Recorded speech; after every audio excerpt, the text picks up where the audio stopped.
Welcome back. We have former peacekeeper Scott Casey returning to the show. It's great to have you back. Thank you, Susan. How are you? Very good, thanks. Good. First of all, we're talking about a couple of different things, but I'd be remiss to not mention the fact that earlier this year you took it upon yourself to do a rolling barrage, a motorcycle tour from one coast to the other, raising awareness about PTSD. How did it go? You haven't been on the show since then. It went fantastic. We had 365 riders. We crossed 8,700 kilometers through all the provinces, right from St. John's, Newfoundland to Victoria, BC. 15 days, 8,700 kilometers, and no accidents, no injuries. It was a huge success. That sounds like about 500 or 600 kilometers a day. Some days were up right around 700, actually. That is crazy. Yeah. You feel obviously as though you have definitely made an impact, had your message put out there. Yeah, absolutely, and it's going to be an annual event. It is it? Yeah, we're already planning for next year. Fantastic. So yeah, we're really looking forward to it. We've got a lot of people that are saying they're going to be coming back out. Yes. So the last time we talked, you weren't sure if it would become an annual event, but then I saw something on Facebook that was alluding to it. So yeah, all really of our great. social media is on that. Yeah, you bet. So good. So yeah, it's fantastic. So yes, we've got a picture of your book. This was released earlier this year, if I'm not mistaken. Ghostkeepers. Give us the little general synapse about it. It was a cathartic write for me. I got a lot of stuff down on paper that was very difficult to express. It dealt with the tour in Bosnia and Croatia, and then homecoming and dealing with being a changed person after being in a war zone. Yes. Dealing with Veterans Affairs and the whole ordeal with that, and of course just trying to live life, after being diagnosed with PTSD. The suicide rate amongst veterans is incredibly much higher than the general population. What is that number?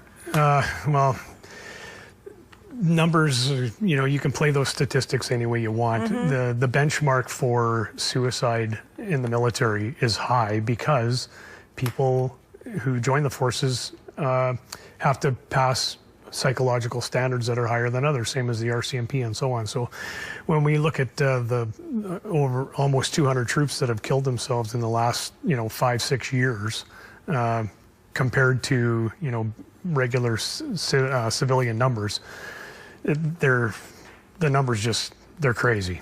Yeah. You're having book signing coming up. Yes. November 5th at Chapters. And who are you reaching out to with this book for this particular time? Anybody who wants to know the story of Canadian peacekeepers and how it's different than an actual, fighting in Afghanistan, because our hands are tied behind our backs a lot of times. And so I want people that don't know that side of Canada and the peacekeeping.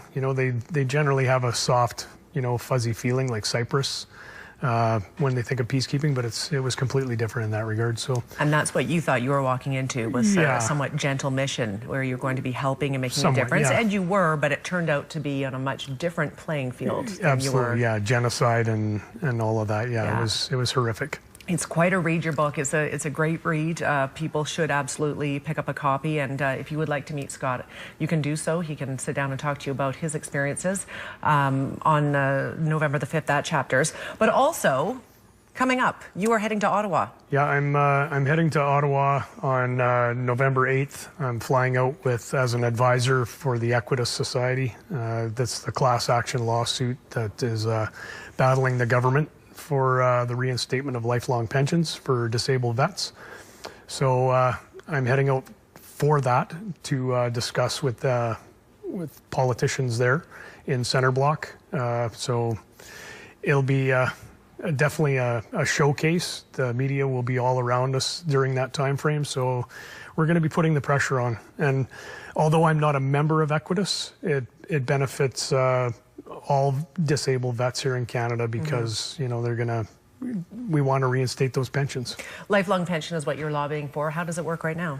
Right now they have what's called a lump sum award, and I don't know the exact top number right now for a maximum. I think it's around $365,000, $370,000, somewhere around there. As an example, if you and I were both wounded, I applied for benefits on December 30th, 2005, I fall under the Pension Act. And if you applied on January 1st, 2006, you would fall under the new Veterans Charter, excuse me. I'd get $2,500 a month for the rest of my life, and you would get that lump sum of $365,000, $370,000. Now, if you take $2,500 a month out of that, it's gone in less than 4 years. So a considerable disparity. A huge difference. Yeah. Where will this go? You'll be in Centre Block, you'll be having this discussion. What will come out of this, or at least what you're hoping will come out of this? Well, we're hoping that, there'll be enough pressure there that they'll reinstate the lifelong pension, Do you before feel their term is up. Though? I'm guarded. These things take we all time. are. Yeah, absolutely. I mean, anything in Parliament is a big wheel, and it takes a long time to get around. Yes. So, but if we keep on fighting the good fight, then we'll see. We'll see some benefits out of it for sure. Have you met with a lot of wounded veterans who have just had a rough shake with their pensions? Oh yeah, yeah. I deal with this year alone we've dealt with my organization, Military Minds. We've dealt with 376 suicide attempts. So, and those are all disabled vets, fighting for their pensions, fighting for their mental health. Mm-hmm. So I hope Ottawa listens to you then. Yes. We're out of time. How quickly it goes. Does. Yeah, I really appreciate you being here today. Thanks, Susan. And I take my hat off to you for making a difference, because that's what you're doing right now. Thank you very much. Good for you. November 5th at Chapters. If you'd like to meet with Scott Casey, learn a little bit more about his story, and get a copy of his book, you can do that. Again, it's at Chapters November 5th. And the information on the screen as well, militarymindsinc.com and equitasociety.ca. We're back in 2 minutes. Stay with us.